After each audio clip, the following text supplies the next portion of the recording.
મિત્રો સ્વાગત છે તમારું અમારી ચેનલ ગુજ્જુ લવ પહેલી ચેનલમાં। તો મિત્રો આપણે આજે એવી સ્ટોરી વિશે વાત કરવાના છીએ કે તમે સાંભળીને ચોંકી જશો। આ વાર્તા મારી અને મારા વેવાણ વચ્ચે બનેલી। એક દિવસ મને મારા વેવાઈનો ફોન આવ્યો અને તેમણે કહ્યું કે તેઓ અને તેમના પત્ની કોઈ કામ માટે શહેરમાં આવી રહ્યા હતા।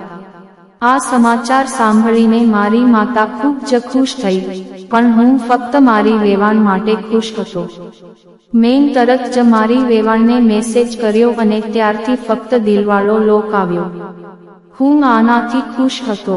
પછી તે દિવસ પણ આવ્યો જ્યારે મારા વેવાઈ અને વેવાણ મારા ઘરે આવ્યા। માતા બંનેને જોઈને ખૂબ ખુશ થઈ, પણ હું મારી વેવાણને જોઈને ખુશ થઈ ગયો। તેઓ બંને થોડીવાર બેઠા હતા। મિત્રો, આ વેવાઈ વેવાણ મારા મોટા ભાઈના સાસુ સસરા હતા અને મોટા ભાઈ કામ માટે બીજા શહેરમાં જ રહે છે। ત્યારે અચાનક મારી મમ્મી, પપ્પા અને વેવાઈ વેવાણને કહ્યું, ચાલો નજીકના મંદિરે જઈ આવીએ। તો વેવાણે કહ્યું, તમે લોકો જઈ આવો, હું થાકી ગઈ છું। મને તેમની સાથે આવવાનું કહ્યું।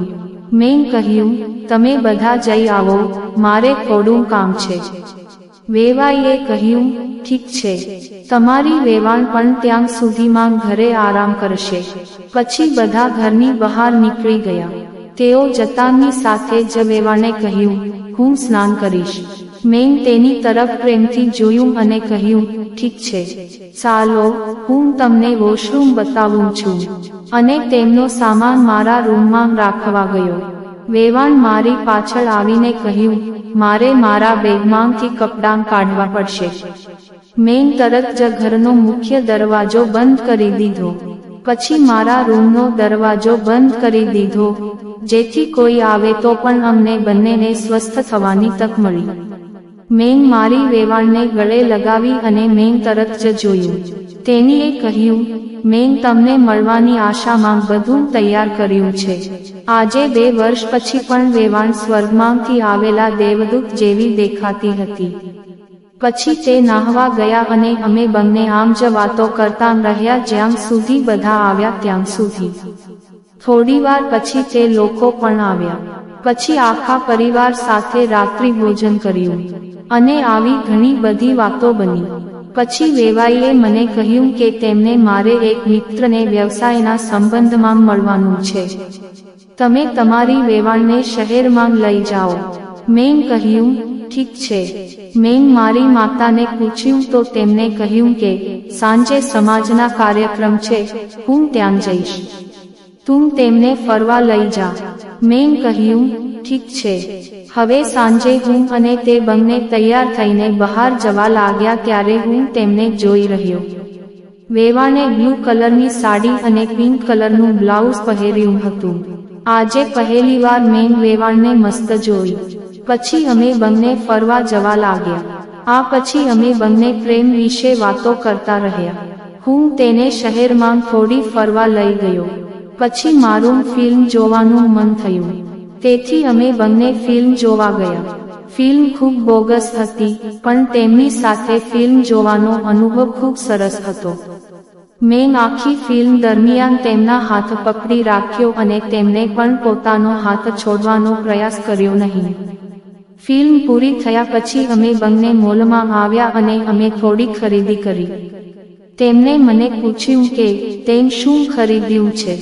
મેં કહ્યું કે મેં કંઈ ખાસ ખરીદ્યું નથી, પણ અત્યારે નહીં, આપણે રૂમમાં જઈશું પછી કહીશ। હવે તે કુતૂહલથી મારી સામે જોવા લાગી, તેથી મેં મારી આંખોથી તેમને આશ્વાસન આપ્યું અને તેમને શાંત કર્યા। પછી અમે બંને હાથ પકડીને ચાલતા રહ્યા। એક સ્ટોરમાં જમવા ગયા। પછી વરસાદ શરૂ થયો અને અમે ચાલતા જ હતા ત્યાં અંધારું થવા લાગ્યું। અમે બંને ભીના થઈ ગયા।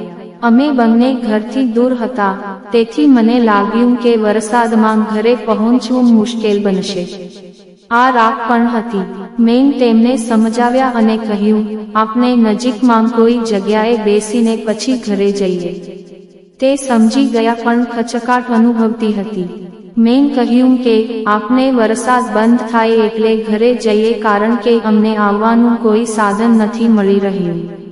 1 કલાક પછી વરસાદ ધીમો પડ્યો એટલે મેં એક રિક્ષાવાળા ભાઈને બૂમ પાડી એટલે રિક્ષા ઊભી રહી અને અમે ભીના થઈને ઘરે આવ્યા. ઘરે હજી સુધી કોઈ આવ્યું ન હતું. મેં સીધા રૂમમાં પ્રવેશતાની સાથે જ મેં મારા ભીના કપડાં બદલ્યા અને રૂમની લાઇટ ઝાંખી કરી દીધી. તે સમયે તેમને યાદ આવ્યું કે મેં કંઈક લીધું હતું. તેણીએ ઝડપથી મારા પેન્ટ તરફ જોયું અને પૂછ્યું કે તેમાં શું છે. મેં કહ્યું, ખોલ અને જો. જ્યારે તેમને મારા ભીના પેન્ટના ખિસ્સામાં હાથ નાખ્યો તો આમ બધું જોઈને વેવાણ ખુશ થઈ ગયા.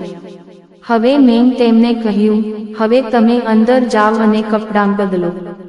તે ખુશીથી કપડાં બદલવા માટે અંદર ગયા. 20 મિનિટ પછી મારી સામે આવા પોશાક પહેરીને આવ્યા. તેમના કપડાં જોઈને હું ખુશ થઈ ગયો. વેવાણ એકદમ નાની છોકરી જેવા લાગતા હતા. જાણે 20 થી 21 વર્ષના હોય તેવા દેખાતા હતા. પછી હું તેની નજીક ગયો અને તેમને કહ્યું, પહેલા મને મારો ગિફ્ટ બતાવો. હવે હું ચોંકી ગયો. પછી મેં મારા ખિસ્સામાંથી કાઢીને તેમના હાથમાં મૂકવાનું શરૂ કર્યું. મારી વેવાણે મારા હાથ પકડ્યો. મેં તેની તરફ જોયું અને વેવાણે કહ્યું, હા, નહીં, મને તો તમારી જ વસ્તુ જોઈએ. આટલું કહીને તે હસી પડી. તે પછી અમે બંને પ્રેમના દરિયામાં ડૂબવા લાગ્યા. લગભગ 50 મિનિટ સુધી પ્રેમમાં લીન રહ્યા પછી અમે બંને બહાર આવ્યા. વેવાણે કહ્યું કે આજે ઘણા સમય પછી મને શાંતિનો અનુભવ થયો છે. કાશ આપણે આ રીતે રોજ પ્રેમ કરતા રહેશું તો બહુ સારું હોત. પછી થોડા સમય પછી તેણીએ કહ્યું, તમારા વેવાઈ મને ધંધા માટે વિદેશ જવાનું કહી રહ્યા છે.